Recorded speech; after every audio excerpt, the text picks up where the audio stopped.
Tere, mina olen Maria Lasprilla ja ma olen randaja.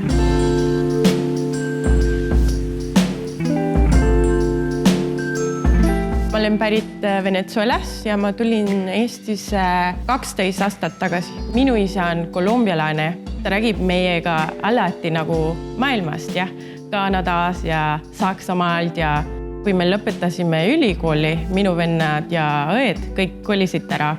Ja mul on praegu õde, kes elab Mehhikos, üks teine, kes elab Saksamaal, üks vend, kes elab Dubais ja 2 venda, kes elavad siin Eestis. Rändajad perekond.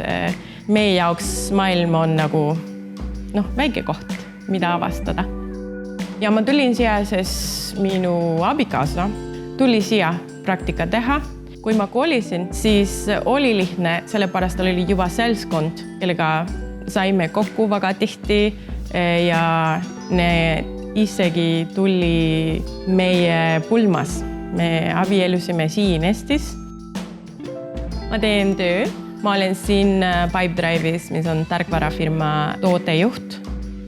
Üks hobi, mis praegu mul on hea kohvi tegema. Ma olen käinud 3 erinevatest koolitustel ja mul on ka koer ja temaga ja oma mehega läheme ükskõik kuhu temaga jalutamas.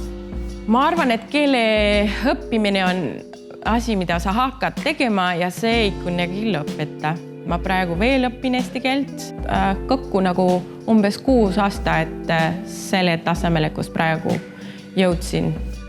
Mulle hästi on õpetanud kõigepealt, kuidas iseendaga olla. Minu jaoks oli väga raske üksi olla, sest ma tulen nagu kultuuris, kus alati kedagi on kodus. Praegu minu jaoks kodumaa on siin Eestis.